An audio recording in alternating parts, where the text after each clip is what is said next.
पहलगाम हल्ल्यानं संपूर्ण देश हादरला, पण याचे पडसाद आता आंतरराष्ट्रीय स्तरावर उमटू लागले। निशस्त्र पर्यटकांवर भ्याड हल्ला करणाऱ्या दहशतवाद्यांना पाकिस्तानी लष्कर आणि ISIनं मदत केल्याचं बोललं जातंय। दुसरीकडे पाकिस्तान आता खोटा आव आणून भारतानंच हल्ला घडून आणल्याचा बोंबा मारतोय। मात्र भारताची सर्वोच्च तपास यंत्रणा म्हणजेच NIA कडून बैसरन व्हॅली हल्ल्याचा कसून तपास केला जातोय।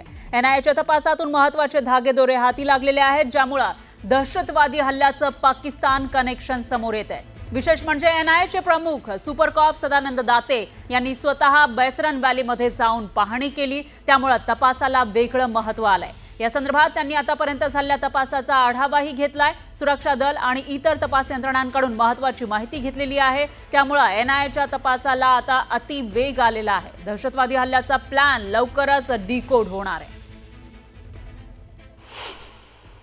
DG NIA अभी पहलगाम पहुंच गए और आप देख सकते हैं कि ये DG NIA का कैवलकेड है और जो यहाँ से जो है बाइसरन अटैक जो हुआ था उसका स्टॉक लेने के लिए, उस सिचुएशन का स्टॉक लेने के लिए पहलगाम पहुंच गए हैं। और आप देख सकते हैं कि ये DG NIA का कैवलकेड है जो अभी यहाँ पे जो CRPF कैंप है वहाँ पे इन्होंने एक उच्च सतर की मीटिंग जो है वो ले ली और इसके बाद अब ये यहाँ से निकल रहे हैं। और ऐसा बताया जा रहा है कि जो पूरे पहलगाम में जो इन्वेस्टिगेशन प्रोसेस जारी है NIA की तरफ से या जो मल्टीपल सिक्योरिटी एजेंसीज हैं उनकी तरफ से, तो उसका स्टॉक लेने के लिए, उसका जायज़ा लेने के लिए अब अलग-अलग मीटिंगें DG NIA करेंगे। और हम आपको बता दें कि जो उच्च सतर के अफसरान थे NIA के, तो वो यहाँ पर ऑलरेडी मौजूद थे और जो अलग अलग जो इन्वेस्टिगेटिंग एजेंसीज़ है उनसे DG NIA ने बात की। और यहाँ तक कि जो बाइसरन का एरिया हम दिखाना चाहेंगे, इसका पूरा जायज़ा लिया गया इसकी टोपोग्राफी के बारे में। और फिलहाल हम ये कह सकते हैं कि जो मीटिंगों का दौर है वो शुरू हो चुका है और DG NIA लगातार अब सिचुएशन को बजाते खुद मॉनिटर कर रहे हैं। गेल्या 10 दिवसात NIAच्या तपासामध्ये काही महत्त्वाचे धागेदोरे हाती लागलेले आहे। सूत्रांच्या माहितीनुसार अटकेत असलेल्या ओव्हरग्राऊंड वर्करकडून एक धक्कादायक अशी माहिती समोर येऊ लागली आहे। दहशतवादी 15 एप्रिललाच पहलगामला पोहोचले होते। 15 एप्रिलपासून ते हल्ल्याच्या तयारीत होते। यासाठी दहशतवाद्यांनी बैसरन व्हॅली, अम्युजमेंट पार्क आणि बेताब व्हॅलीची रेकी केली होती। या काळामध्ये आपापसातील संपर्कासाठी अत्याधुनिक यंत्रणा म्हणजेच अल्ट्रा स्टेट सिस्टीमचा वापर त्यांनी केला होता, अशी माहिती सूत्रांनी दिली आहे। तर अल्ट्रा स्टेट कम्युनिकेशन सिस्टीम म्हणजे नेमकं काय ते जाणून घेऊया, ज्याचा वापर या दहशतवाद्यांनी केला। सिम कार्ड आणि इंटरनेट विना या सिस्टीमद्वारे संवाद साधला जाऊ शकतो। या सिस्टीमद्वारे साधलेला संवाद ट्रेस करणं अतिशय अवघड असतं। एखादी गुप्त योजना राबवण्यासाठी ही कम्युनिकेशन सिस्टीम परिपूर्ण आहे। तर या प्रणालीद्वारे केवळ जवळपासच्याच उपकरणांमध्ये मेसेज शेअर करता येतो।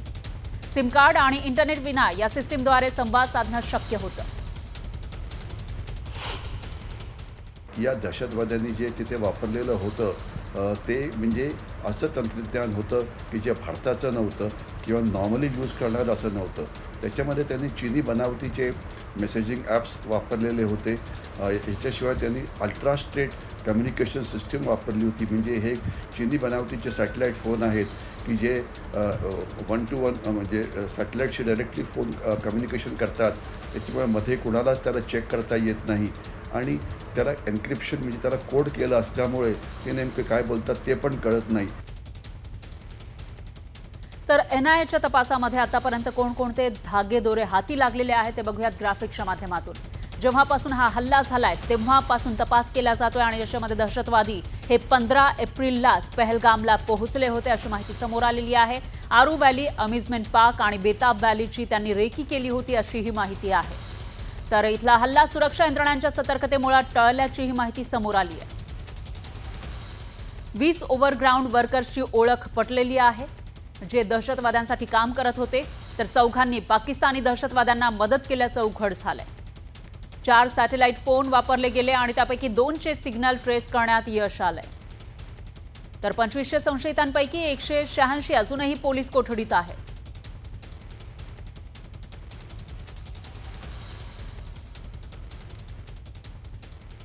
तर बैसरन व्हॅलीमध्ये गोळीबार केल्यानंतर TRFच्या दहशतवाद्यांनी पळ काढलेला होता।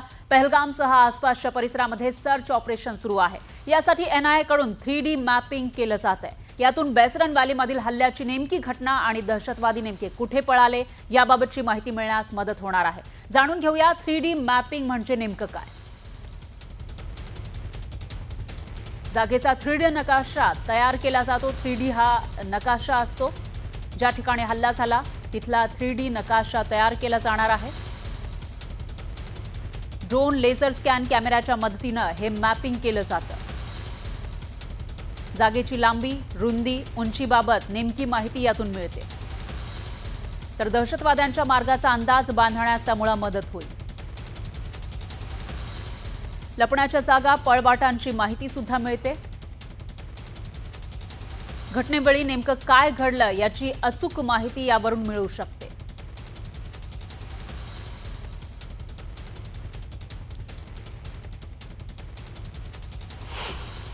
ते 3D जी मॅपिंग पद्धत आहे त्याचा वापर करून दहशतवाद्यांनी कुठला रूट घेतला होता हे शोधण्याचा प्रयत्न करतायत आणि त्या भागात अजून कोण कोण होते हे शोधण्याचा प्रयत्न करतायत.